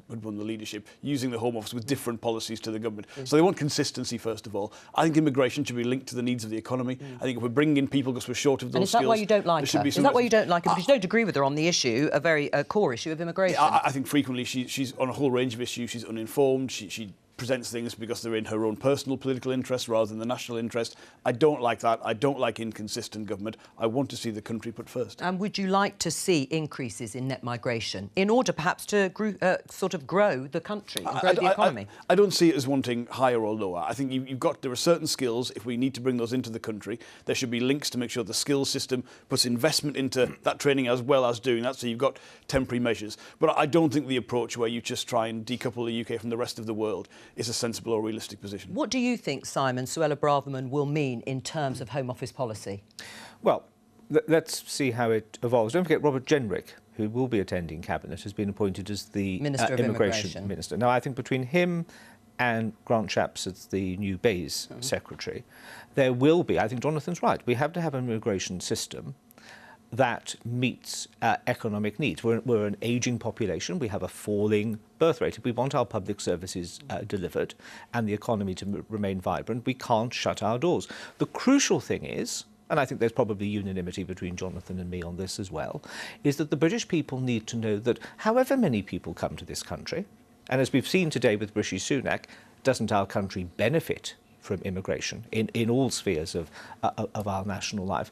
The crucial comfort that the British people need to have is that those policies are authored in Westminster and voted through by democratically accountable politicians. So for those who ever said, you know, the whole Brexit thing was about no immigration at all, they were all lower levels of immigration. You've got a British Secretary who has specifically said the numbers should come down. I think what we don't know in all of this, actually, is where Rishi Sunak stands on it, because I look back, actually, what he said over the summer. He talked purely about illegal immigration. Exactly. And he hasn't talked about what he thinks should happen in terms of workers. On a human safety level, if no other, we have to be resolute in ensuring that the criminals who are making vast sums of money, trafficking over the channel and through other means, some of the most vulnerable people in the world. We have to be absolutely resolute on those. And Suella Braverman is committed to that policy. But to answer Vicki's point, my hunch, and sitting here today, it is only a hunch, but as I say, knowing him as I do,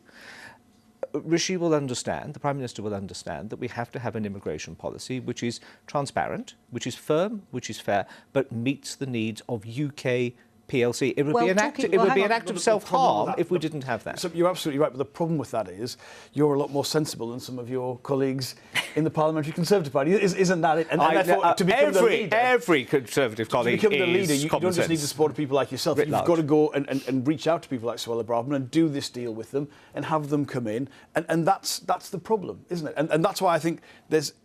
You know, you can see it already. We're not going to get the stability we need.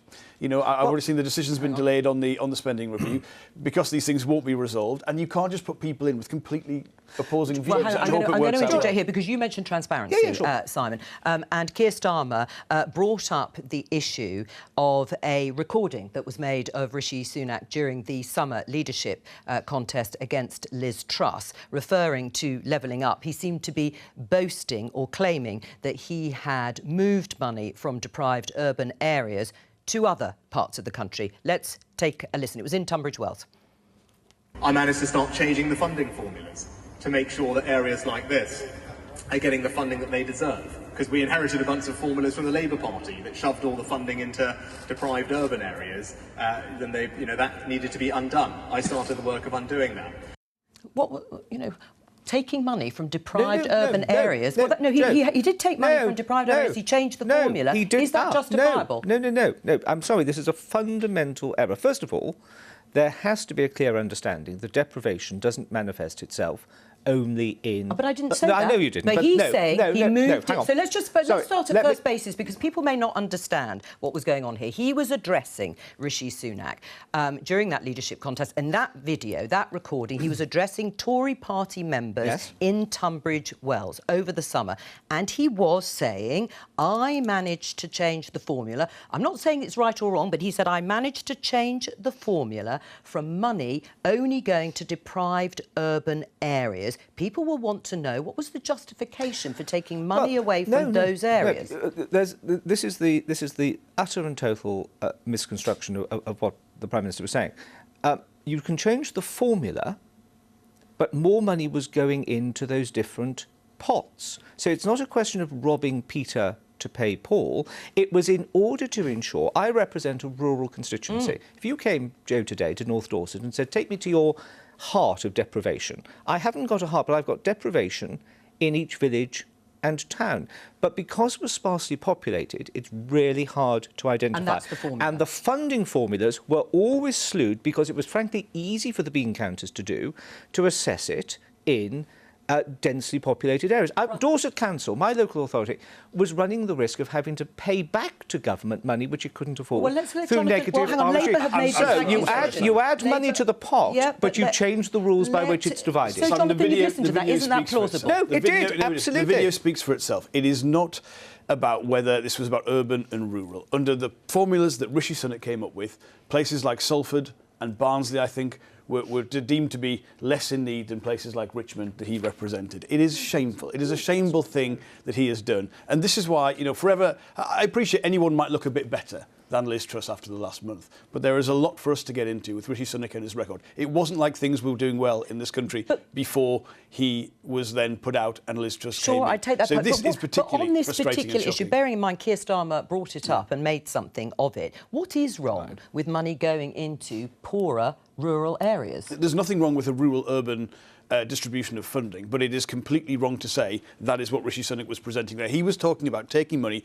from places that needed it, giving it to places that didn't, and wanting support and credibility for that. And I've got to say, on the point that more money went in overall... No, Simon, let me said the formula. The idea that more money went in overall, a local authority like mine in Tameside in East Manchester, which is a less affluent area, has had its budget destroyed by the last 12 years of Conservative government, where money has been taken out and given to other parts of the country, and the burden of taxation, the council tax burden for local services, has gone up enormously. It is not fair, it is not right, and it's not the way that anyone should be, first of all, campaigning for support. I was Cabinet Member for Finance on a rural district council under the last Labour government, and we saw the formulas changed, which took money from the rural areas given to the urban. What we have to do is put more money in. So it's not a question of urban versus rural. Today that council will have less money overall. It's a question of growing the economy to make sure that we have the services across the whole of the country. I agree, but that's the key thing. Well, we will. Well, hang on. You've mentioned growing the economy. Let's zoom out a little bit in terms of the economy. We now know that there's going to be a full economic statement, as Jeremy Hunt says, on November the 17th. And Rishi Sunak has said that he's been brought in partly to fix the problems that were set up by his predecessor. Is he going to be able to do that, or has the reputation of the Conservative Party been, as commentators have been saying, trashed? Well, certainly lots of Tory MPs fear that that reputation has been trashed. But I guess if you look at what they've done today, this delay, if Kwasi Kwarteng or Liz Truss had tried to do that, there would have been a massive problem because they lost their credibility. I think the fact they managed to do this, and as far as I can see, the reaction in the markets, whatever, has been pretty calm, shows that Jeremy Hunt has managed to calm things down. Yes, the cost of borrowing has come down on sort of long-term. He's laid out quite a lot of what he's going to do anyway. And I think the big advantage this gives them is that if you look at things like the government borrowing rates, they have already come down a little bit. And that ultimately does shrink the black hole, if you want to call it that they were going to have to try and fill. So the longer they wait, they're hoping that they won't have to bring in maybe as many cuts as they would have to do. But it's still going to be incredibly difficult. And just hearing there about put more money into the pot, well, there isn't going to be any more money to put into the pot. There's going to be huge decisions to be made, actually not just for the Conservatives, but Labour will have to face this too, about where you do that. Do you put up taxes? Where do you put up taxes? What do you cut? I mean, Rishi Sunak hasn't been in government over the last 7 weeks. But what have those last 7 weeks done to the Conservatives' reputation for economic sound management? Oh, it's deeply damaged it. Let's be absolutely frank about that. For good, really, No, in the near term, till the next election. No, I think there is such fluidity in the minds of the electorate. I mean, certainly talking to, looking at my inbox, talking to voters, etc., clearly there was a lot of support for the Labour Party. I think that's quite soft. I don't think there's no way Keir Starmer. I like Keir Starmer. I think he's a good, sensible politician. We're delighted to hear but he's. I'm sure he'll sleep a lot easier in his bed knowing that fact. But he's no Tony Blair. Let's be absolutely frank. So this wasn't a strong pro. But there wasn't a strong pro Labour vote. So I think Rishi's competence on this issue, his experience and his knowledge, how he dealt with COVID, shows that he's not doctrinal on these matters. Look at furlough. That was a practical, pragmatic response to a very pressing problem which we didn't know how long or how deep or how hard it was going to hit. But do you think the markets are now running the country? That's why Jeremy Hunt was brought in. That's why he reversed so much of the quasi-quarting Liz Truss mini budget, is because the markets have a laser-like focus on the UK. And just because Rishi Sunak has come in, that isn't going to change. Well, it certainly started to turn around with Jeremy Hunt's appointment. The retention of Jeremy, I think, has been very helpful. There is significant benefit, I'd suggest, in delaying from the 31st to the 17th. Sure. Because I don't quite know the dates, but I think it will allow the Bank of England Monetary they're Policy doing it on the Committee 3rd of November. to have another meeting. And interest rates. And that will give a better indication of the direction of travel. A couple of mortgage rates have already started to drop over these last few days. I think the Coventry Building Society and one other. You're more up to date than I am. So let us hope that this is a trend. I mean, the point is, though, Jonathan, is that Rishi Sunak cannot be held responsible for what Liz Truss and Kwasi Kwarteng did. In fact, he was unbelievably clear, the Prime Minister, during the summer leadership contest, that he disagreed with pretty well every single part of their economic prospectus and the mini-budget. Whereas you, Labour, agreed with quite a lot of it. No, come on. Look, first of all, you really did. This is the big story.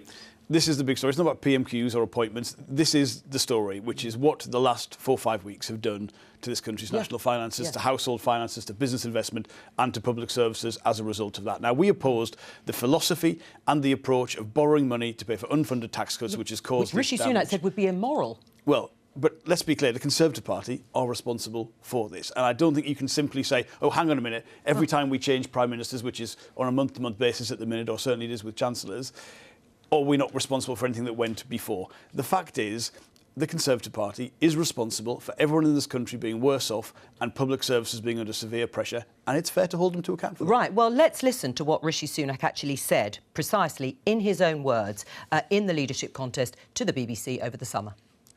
I don't think you can have your cake and eat it. I don't think life's that simple. And I think her plan risks making the situation worse. When you're borrowing that much money for tax cuts at a time when inflation's already going up, I think people will scratch their head and say, hang on, you're telling me we can borrow lots of money, we can have all these nice tax cuts, we don't have to worry about inflation. Somehow, even though those tax cuts don't help poor people or pensioners, that will all take care of itself. And that all, to me, it just, that doesn't stack up. He couldn't have been clearer. Yeah, but he got thrashed. I mean, this is the thing, when Rishi's actually ran for election, he got thrashed he got decisively defeated. He lost anyway. By Liz Truss. He didn't win. Never mind, we're not going to argue about how the difference... He didn't win. I think it's fair to say Liz Truss decisively won. But we won the argument. Election. Well, I've heard that from a few You've heard that before. As you say, this is the most important thing to say. The thing is, Jonathan, there'll be a lot of people who will say, you did agree with some of the policies of Kwasi Kwarteng and Liz Truss. You certainly supported the 2-year energy intervention package. We know that there's going to be a review of that, but you supported that, which was a big chunk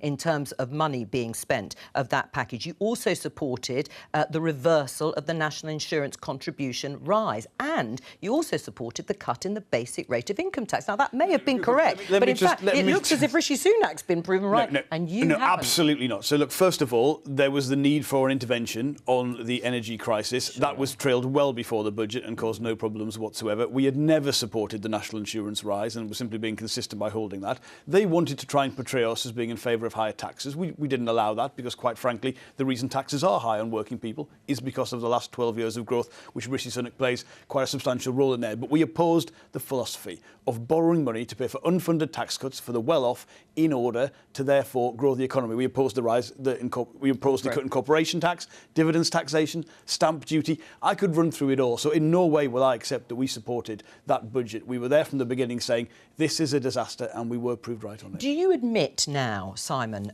as actually Rishi Sunak has himself, that the economy wasn't exactly in a great situation before Liz Truss came in as Prime Minister? He'd been Chancellor under Boris Johnson, and it's now a whole lot worse. We're already seeing that has fed into mortgage rates. You say a couple have come down, but it has fed into mortgage rates. We're probably going to see another rise in interest rates, maybe not as big as it might have been if Liz Truss and Kwasi Kwarteng had stayed. That is the record of successive Conservative governments, and this is just the latest iteration. I don't agree with that. I mean, we have had these two... I mean, the phrase existential threat has been used quite a lot this week, but there have been two significant impacts on UK PLC. Sure. Well, one was the overall cost of COVID, which we all know, and every penny piece that was spent, we were right to support business and individuals. And second was the entirely unforeseeable impact that Ukraine has had. Now, the question we then have to ask ourselves, I think, as a freedom-loving, democracy and defence-supporting country, is do we absorb that hit and deal with it, or do we leave Ukraine go hang? We have to stand with Ukraine. We're going to have to end it there. Thank you to all of my guests today, on the day that Rishi Sunak had his first outing as Prime Minister at the Dispatch Box opposite Keir Starmer. We will be back with more analysis tomorrow at 12:15.